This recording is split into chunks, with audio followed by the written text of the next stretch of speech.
Hey tech nerds, welcome back. Today I want to talk to you about the IoT. Wait, did I spell that right?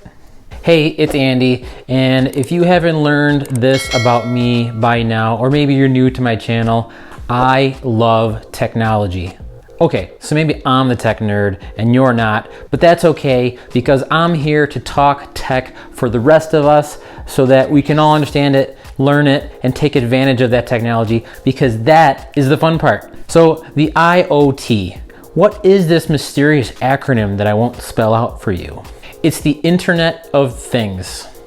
But what is this Internet of Things and why should you care? Well, let's back up to talk about the Internet. The Internet has been around for quite a while now, and I think a lot of us probably couldn't live without it. And this internet was brought about by people, for people, and about people. So really, we can just call it the Internet of People. And the Internet of People allows people to communicate and exchange information with other people. And I think we can all agree the Internet of People, or the Internet, has really been one of the most transformative technologies ever. And it's really just part of our digital fabric, or woven into our everyday lives, isn't it? So the Internet of People has really changed the way the world works. Well, there's a new internet that's emerging that is about to change the world again, and this time in a whole different way. And just like the Internet of People connects people to people, the Internet of Things is going to connect things to things. Big deal. So now things can communicate with other things. What?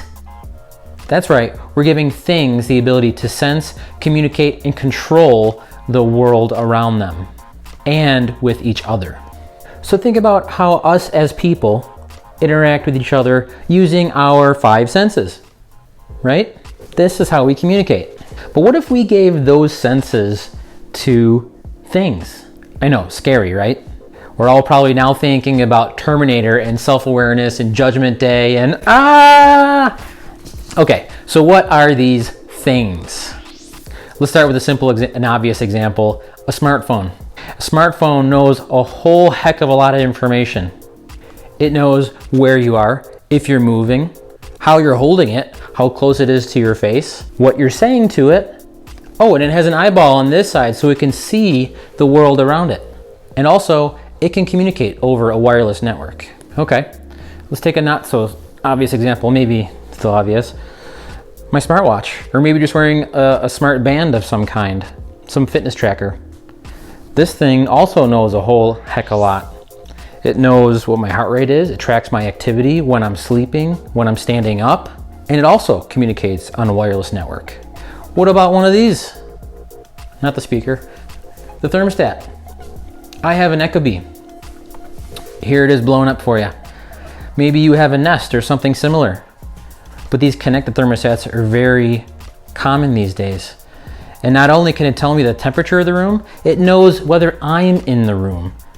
And it detects my patterns and adjusts my schedule to better suit my comfort and save me energy.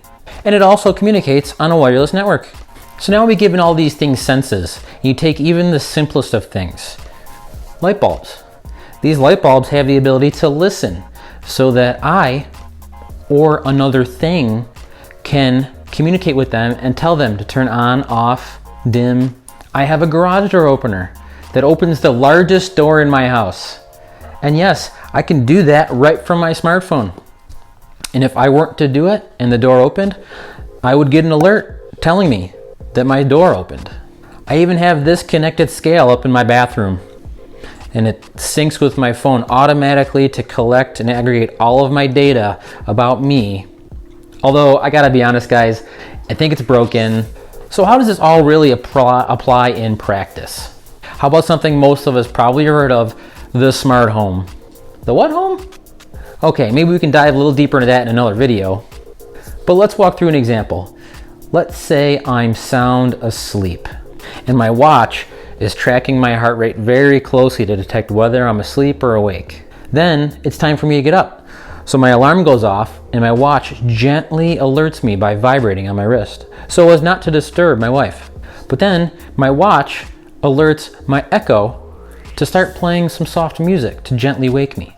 So I hear inspirational music slowly getting louder and louder to help me wake up and start my day. And then my lamps slowly turn on and start ramping up in brightness to mimic the sunrise and wake me up. My thermostat is informed, so it turns the heat on so that when I get out of bed, I'm not cold in the morning. It automatically turns on my coffee pot. Oh, and then it commands my dog to go downstairs and make me some bacon and eggs for breakfast. This thing is amazing! Wait, your dog doesn't do that? So then I could check my lawn sprinklers. And my lawn sprinkler thing can talk to the local weather service thing to let it know whether or not it's going to rain that day. And tell it whether or not it should water the lawn. Therefore, save me money. So it only waters my lawn when it needs to. And let's say I was actually going to leave my house to go to my office.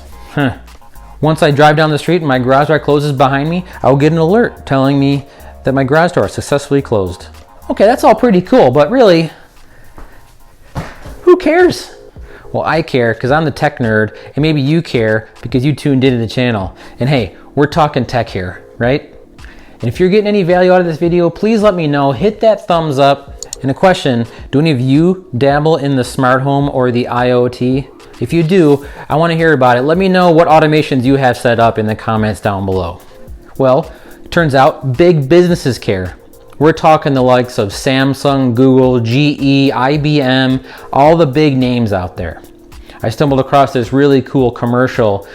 I think it must have been back in the 90s from GE called The Boy Who Beeps. So I encourage you guys to go check that out. It was kind of before its time, but kind of gets the story across about what the Internet of Things could bring to the world. Okay, so some of these companies, they're big, yeah, we know. So what? Here's an example. Google, one of the biggest tech giants out there, bought Nest, Nest, the thermostat company, for $3.2 billion. Guys, that's huge. That's Google putting their money where their mouth is and really betting the farm on the IoT. So taking a step further, what if all these things that are talking to other things could communicate faster? And I'm talking in near real time. So if there was a thing, if I'm a thing, I'm talking to a thing that's standing next to me and we're just communicating, that's in real time. But what if this thing is across town and it needs to communicate with me for whatever reason? It needs a response with no delay. Well, this is where 5G comes in. We've all heard about 5G lately. This has been a very hot topic through commercials and the big carriers. Please check out this video for more on that. But it really all comes down to the Internet of Things turning data into knowledge. That's right. These things all collect data, but then somebody's doing something with that data, think the big tech companies, and they're turning that data into knowledge. They're doing something to enhance our everyday lives. And no, not only can I just turn my coffee pot on automatically from my bedroom, but maybe the big tech companies are taking all this data. Remember, data is the new oil, super, super valuable. And they're taking that knowledge, enhancing my everyday life so that maybe my commute has been enhanced because it routed the traffic around accidents, or it detects the different commute patterns on a daily basis, whatever. This IoT thing is really great, and honestly, it does come with a lot of complexity. Yes, all those things happen when I get up in the morning, but it all really is the result of some clever programming through some different applications. Here's a real life example of what that actually looks like. Just kidding. But that's not for everyone. And if I were to give you an example of what that really means, here's a quote I found that I think illustrates this perfectly. This is Mark Weiser from Scientific American. In 1991, he said, "The most profound technologies are those that disappear. They weave themselves into the fabric of everyday life until they were indistinguishable from it." And isn't that the Internet of People? Isn't that part of our everyday lives? Soon, this Internet of Things, just like the Internet of People, will just become the Internet. And once people stop talking about it, that's when we'll know it is part of our everyday life.